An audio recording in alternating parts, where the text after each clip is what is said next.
Good morning to those who will listen. It is August 30th, 2018, 3:45 a.m.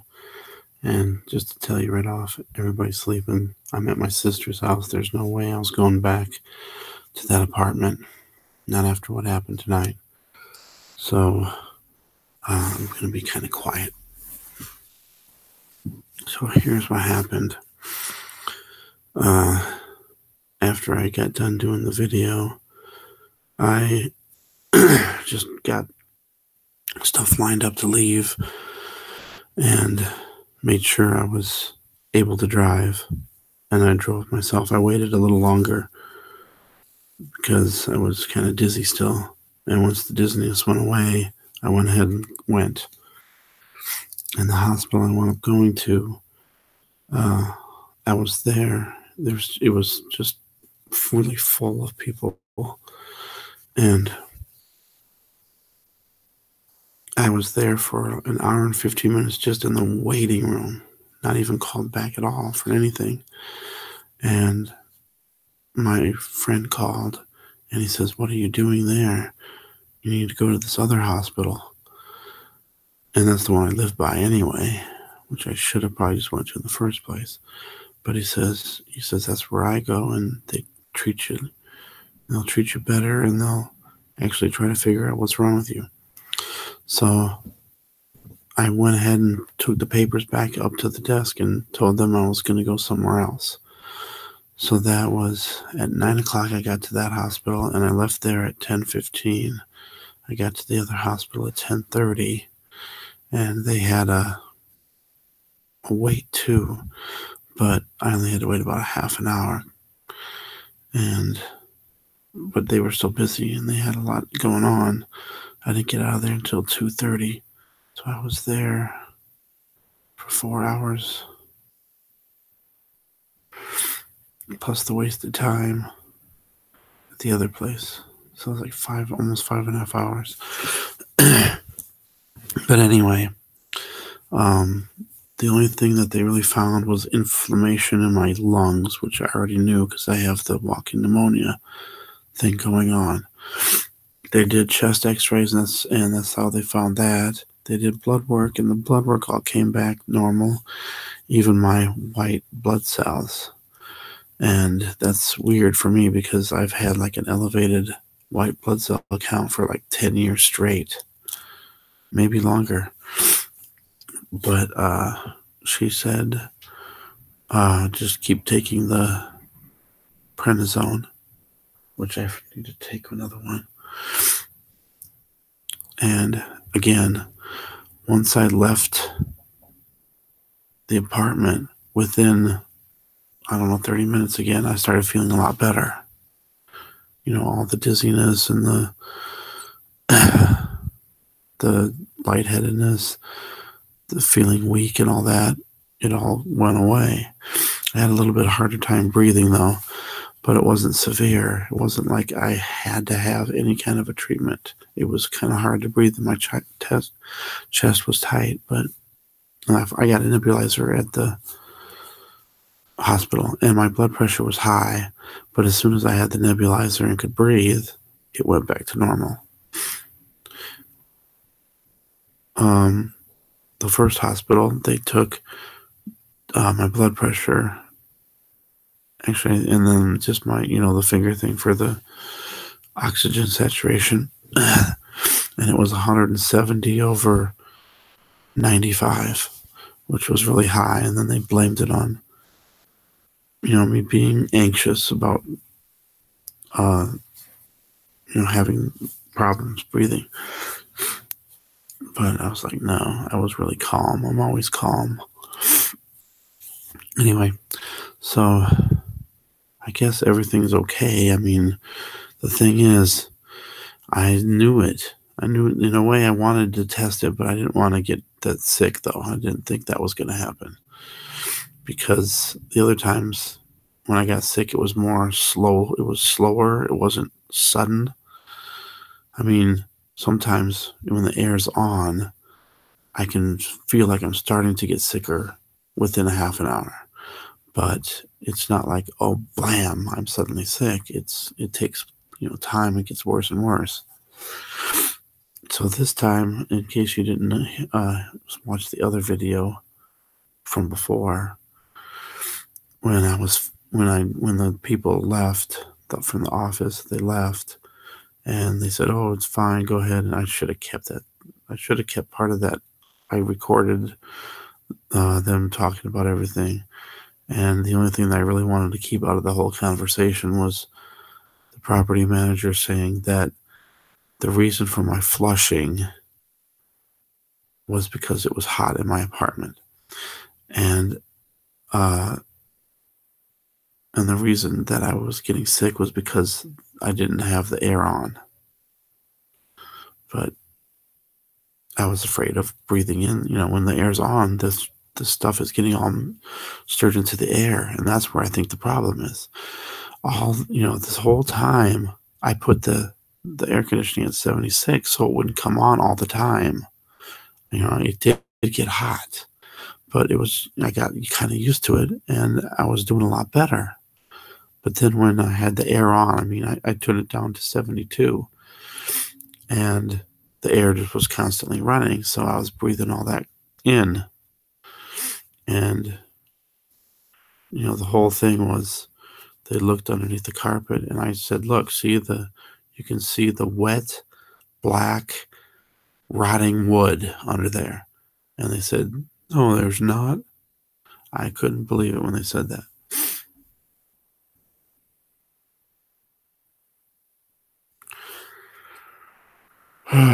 But so I don't know. Now I got a really tough uphill battle to fight, because I have to sue him now. I have to get a lawyer. It's the only way anything's gonna get done, because I just asked. When I went to the office, I asked her. I said, "Can you just please move me to a different apartment and reimburse me for some of the expenses that I had to pay out because of this stuff?" And she refused. She says, "We already fixed the apartment. There's nothing wrong with the apartment." And I told her I'm still getting sick. I've been to the hospital 3 times and the emergency room twice in a month and a half. It's getting ridiculous. And I told her, every time I'm in that apartment, I get sick, and every time I leave, I get better. So I knew it was the apartment. And she says, "There's nothing wrong with the apartment. Something else is causing your sickness." And I was like, "Well, why does it, every time I leave, I get better, and then every time I'm there?" Well, I don't know. So it's big. It's going to be hard to fight them, because they don't want to admit that there's something wrong. And there was like 4 maintenance guys. It was like all the maintenance guys were there, and then the property manager and 2 office managers. So there was 7. There was 6 or 7 people that came in, and they all said that they didn't smell anything when they walked in the door. But when I had people coming over and visiting, they said, I didn't even say nothing. They just walked in and, "Oh my God, I can smell it." And, I got used to it, I guess. I smelled it at first, but I didn't really think anything of it. I just thought it was, like a musty smell, and maybe, because I just moved in. I don't know. I didn't know. But I'm really starting to worry that it's into the vents, which in a way is good, because I'm not going back there no more. But, if I have to get somebody to test the air quality and test for mold. I've been hearing people saying you can get your own test kits at like Lowe's or something, but I think I might have to hire. Well, unless they can detect it, then I could definitely, if I can find something cheaper to detect it, and then hire somebody to go in to, professionals, I would do it, because then I would know I already got the proof, and I'll get a lawyer that will take this case, and I won't have to worry. He'll just take it out of the winnings. But I just can't believe I'm going through all this. It baffles me. I've had so many problems, and it seems like I finally get through one, and then there's something else that happens. And it's always something major, too. It's nothing small. It's always something that takes many, many months. The last time I was sick was 8 months long. I missed 8 months of work. And then I was good for a long time. And it's always something different too. That weird allergy thing that I had. And then I'm getting neuropathy again. I've lost sensations in 3 of my fingers, mainly 2 on my right hand and my toes. And it's mainly on the left foot, but it's starting to happen on the right foot. And then I just heard somebody comment, or not heard somebody, read someone's comment, and she got lupus from breathing in mold from the HVA the HVAC air conditioning system. So I know it's possible. Somebody else commented that way too, but the doctor said, when I told them, they said there's no way that mold could cause neuropathy or loss of feeling, tingling, numbness. So I don't know. But it reminds me of back in 2013 when I was exposed to mold. I mean, I didn't know at the time, and I still wasn't, and I wasn't sure until now. I'm really thinking about it. 2013, when me and my wife separated, we sold the trailer we were in, and when we were moving, we had the swamp cooler where we stored all our stuff, and it was bad, and it was moldy, and it got wet. And it's like a whole. We had all our boxes on crates on pallets, and they still got all wet, and you couldn't even pick the box up. It just fell into shreds of little pieces. So I was exposed to that, and right after that, I got really sick for like 9 months. God, that's another long thing that happened to me. And then right after that is when I got the neuropathy, and I had it. It was mainly my left side. It was like the whole left side, and parts of right side too, but mainly the left side. And I had it for about 1.5 years, and then one day it just went away on its own. And now it reminds me of what I used to have, even though it's not as much. But I don't know. So anyway, I'm doing better. As long as I'm here, away from that stupid apartment.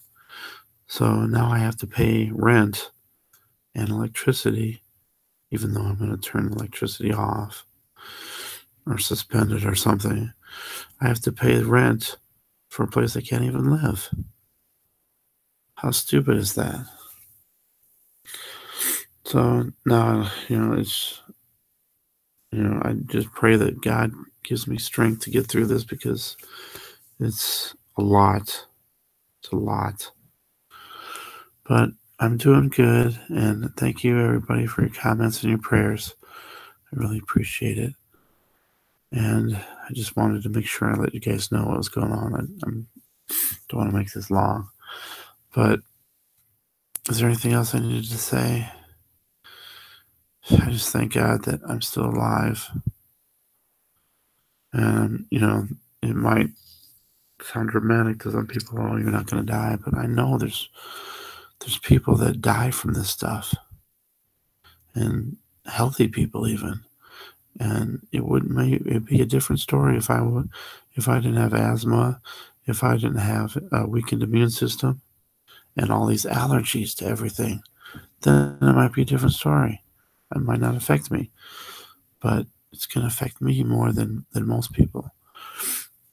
And the way that the office just does not care and shows no sympathy whatsoever for me, and and accepting no responsibility whatsoever, not even a possibility of a responsibility, not even, oh, it could be this. Nope, it's like she straight out says there is nothing wrong with your apartment, and we could not find anything wrong with your apartment. And then she just blamed it on me because I didn't have the air on, or the air up. I had it at 76, so it was coming on, just not as often. But then I told her I didn't want to breathe the air in. Well, that's what it is. It's the humidity in the air that's making you sick. So, no, I know better than that. I've lived in a lot hotter conditions than 76 degrees, believe me. Anyway, thank you guys for everything. And I just pray that I can find some way to get through this. I don't know what I'm going to do. I'm going to have to stay with other people or, live in the van. I can't live in my van, though. I can't. For at least not sleep in it because it's my neck. And I have to have a certain pillow on my pillow, or I have neck aches all the time and bad problems with my neck. But thanks for watching. Thanks for subscribing. And I'm doing better. It's just health-wise, I'm fine. It's just going through what I have to go through next. The next step is I don't even want to think about it. But God has seen me through everything so far, and He's going to see me through this. So we'll get through it one way or another. Oh, I want to do one more thing. I'm sorry. Here, check a couple things really fast. I meant to do this earlier instead of wasting all this time blabbing about me. There's some spikes in the Schumann resonance right now. I'm going to refresh it one time real quick. But this is the current one, so it's only like maybe a few hours behind at the most. And there's some spikes going on. So then I was like, okay, maybe we'll pay attention to the earthquakes again. Refresh that real quick. There's not any huge earthquakes, but there's a lot of moderate. And some of the people would call these like the 5s, or even the 4.5s are up as major earthquakes or big earthquakes. And I don't know, they're big.